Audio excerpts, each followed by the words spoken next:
आतंकवादका विरुद्धमा बोलिरहेको जस्तो गर्छ अमेरिका, तर आतंकवादको गुरु बनिरहेको छ अमेरिका। कि नेपाल सरकार अमेरिकासँग गरिएको एमसीसी सम्झौतामा बाँधिसकेको कारणले गर्दा यस्ता विषयमा जानकारी लिने अधिकार नेपाल सरकारलाई छैन?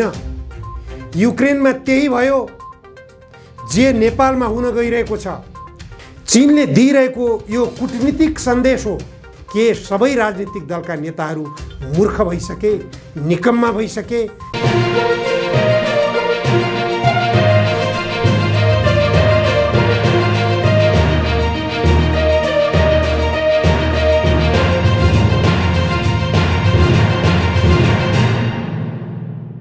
नमस्कार दर्शक महानुभावहरू, जनधारणा खबरको युट्युब च्यानलमा यहाँहरूलाई स्वागत छ।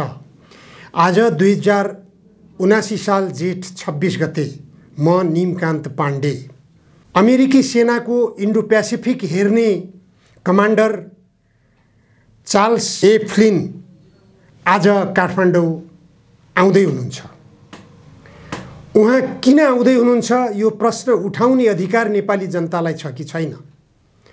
इन्डो पेसिफिक हेर्ने कमान्डर अमेरिकाबाट नेपाललाई महत्त्व दिएर आउनुको पछाडि अमेरिकाको युद्ध रणनीति जोडिएको हुन्छ। त्यसकारण नेपाली जनताको निम्ति चासोको विषय बन्नु स्वाभाविक हुन्छ। अमेरिकाको युद्ध रणनीति नेपालको उत्तरतिरको छिमेकी देशका विरुद्धमा हुन्छ भन्ने कुरा स्पष्ट छ। उत्तरतिरको छिमेकी देशका विरुद्धमा लक्षित अमेरिकाको युद्ध रणनीति नेपाली धरतीबाट सुरु भयो भने त्यसको सबैभन्दा नराम्रो प्रभाव कसलाई पर्छ भन्ने कुरा पनि स्पष्ट छ, तर नेपाल सरकार मौन छ। कमान्डर चार्ल्स ए फ्लिन नेपालमा आउनु स्वागतयोग्य कुरा हो।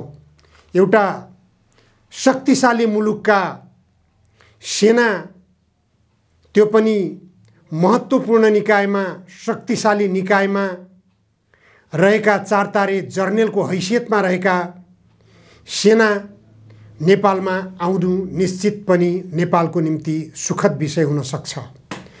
तर नेपालको हितको निम्ति यो आगमन हो कि होइन? हाम्रो छिमेकी देशहरूको हितको निम्ति यो आगमन छ कि छैन?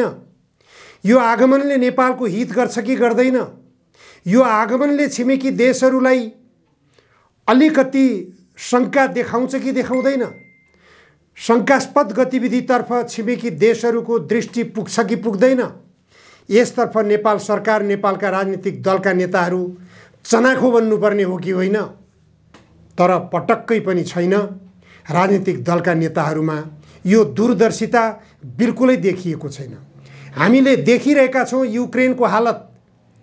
युक्रेनमा त्यही भयो जे नेपालमा हुन गइरहेको छ। युक्रेनमा अमेरिकाको आगमन यस्तै तरिकाले भएको थियो। युक्रेनमा अमेरिकाले आफ्नो सञ्जाल बिछाइरहेको थियो, जसरी अमेरिकाले नेपालमा आफ्नो सञ्जाल बिछाइरहेको छ।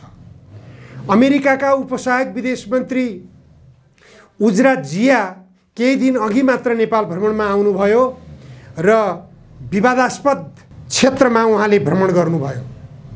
छिमेकी देशको शरणार्थीको नामबाट नेपाल प्रवेश गरेका जति पनि शरणार्थीहरू थिए, ती शरणार्थीहरू बसेको ठाउँमा अमेरिकाका उपसहायक विदेश मन्त्री पुगेर ती शरणार्थीहरूसँग भेटघाट गरेर के संवाद गरेर उहाँ जानुभयो भन्ने कुराको सम्म जानकारी नेपाल सरकारलाई छैन भनिरहेको छ। यदि नेपाल सरकारलाई जानकारी छैन भने अमेरिकासँग नेपाल सरकारले जानकारी लिन पाउने हो कि होइन? कि नेपाल सरकार अमेरिकासँग गरिएको एमसीसी सम्झौतामा बाँधिसकेको कारणले गर्दा यस्ता विषयमा जानकारी लिने अधिकार नेपाल सरकारलाई छैन? यो प्रश्न उठ्छ। अब नेपाल सरकार सामु नेपाली जनताले यो प्रश्न उठाउनु पर्ने अवस्था सृजना भइरहेको छ। यही अवस्था विकसित भएको थियो युक्रेनमाथि पनि। युक्रेनका राष्ट्रपति भोलोदिमिर जेलेन्स्की जति बेला राष्ट्रपति पदमा उदाएका थिए, उनी हास्य कलाकारको रूपमा उदाएका थिए।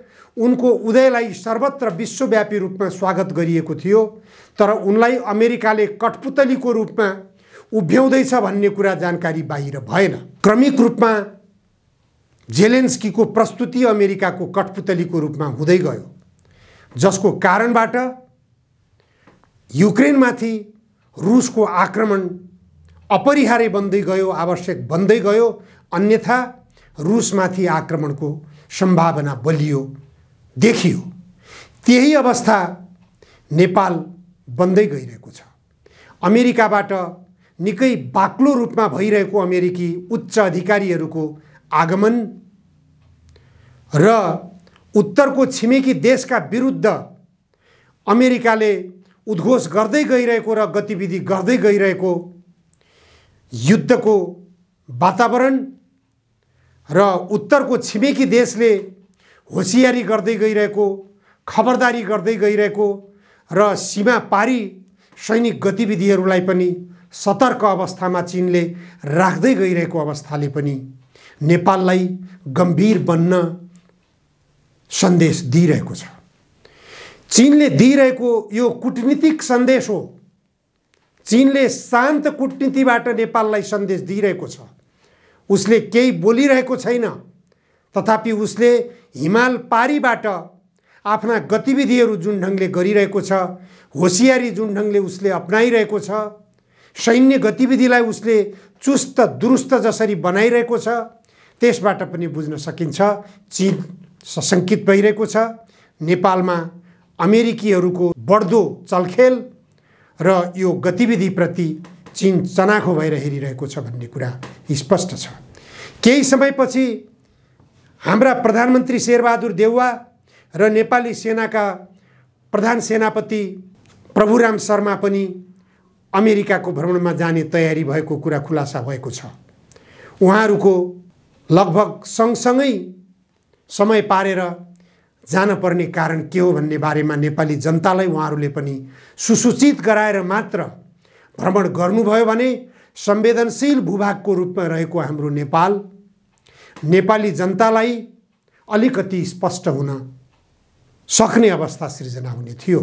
अन्यथा नेपाललाई भड्खालोमा जकाउने किसिमको काममा नेपालका सेना प्रमुख र नेपाल सरकारका प्रमुख, जसलाई धेरै पहिलेदेखि एमसीसी सम्झौता संसदबाट पारित नगरिँदै जनस्तरबाट दाबी गर्दै आइएको थियो, एमसीसी सम्झौता पारित भयो भने नेपाल सरकार एमसीसी मातहतको सरकार हुनेछ, नेपाली सेना एमसीसी मातहतको सेना हुनेछ, नेपालको संविधान एमसीसी मातहतको संविधान हुनेछ, नेपालको कानुन एमसीसी मातहतको कानुन हुनेछ। यी सबै नेपालको परिप्रेक्ष्यमा निकम्मा हुनेछन् भनेर जनस्तरबाट आवाज उठ्दै आएको थियो। बौद्धिक क्षेत्रले र सडकबाट राजनीतिक दलका नेताहरूले पनि खबरदारी गर्दै आएका थिए। तर संसदभित्र रहेका राजनीतिक दलका नेताहरूले सडकको खबरदारीलाई पटक्कै नसुनेर प्रतिनिधि सभाबाट एमसीसी सम्झौतालाई पारित गरेपछि भइरहेका यी गतिविधिहरूले नेपाली जनतामा आतंक सृजना गरिरहेको छ। अमेरिका विश्वकै एउटा आतंकवादको सर्जकको रूपमा उपस्थित भइरहेको छ। आतंकवादका विरुद्धमा बोलिरहेको जस्तो गर्छ अमेरिका, तर आतंकवादको गुरु बनिरहेको छ अमेरिका। अमेरिकाकै कारणबाट युक्रेनमा अहिले जे भइरहेको छ त्यो सबैले बुझेको कुरा हो। युक्रेन ध्वस्त भइसकेको छ।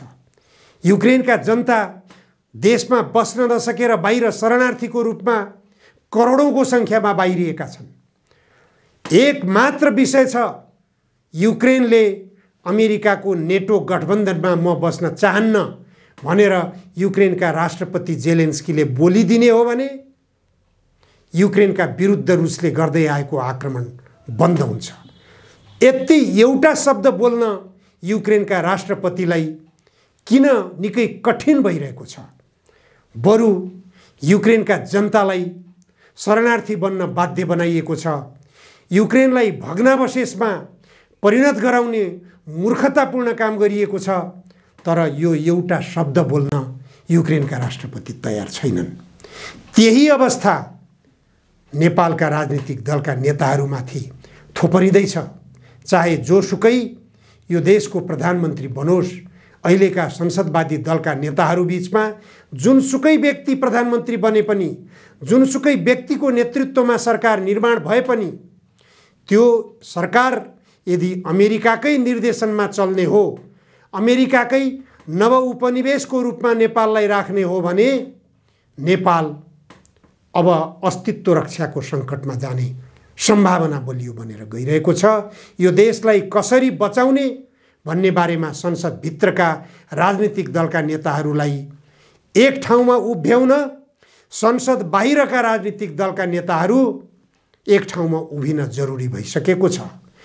संसद बाहिरका राजनीतिक दलका नेताहरू जबसम्म एक ढिक्का भएर राष्ट्रियताको सवालमा आवाज बुलन्द गर्दैनन् र जनतालाई सङ्गठित गर्न सक्दैनन्, तबसम्म संसदभित्रका राजनीतिक दलका नेताहरूले यस्तो किसिमको मनपरी गरिरहनेछन् र विदेशी शक्तिको दलालीमा आफूलाई लम्पसार पारिरहनेछन् भन्ने कुरा स्पष्ट हुँदै गइरहेको छ। त्यसकारण जसरी पनि संसद बाहिरका देशभक्त राजनीतिक दलका नेताहरू एक ढिक्का हुन जरुरी छ।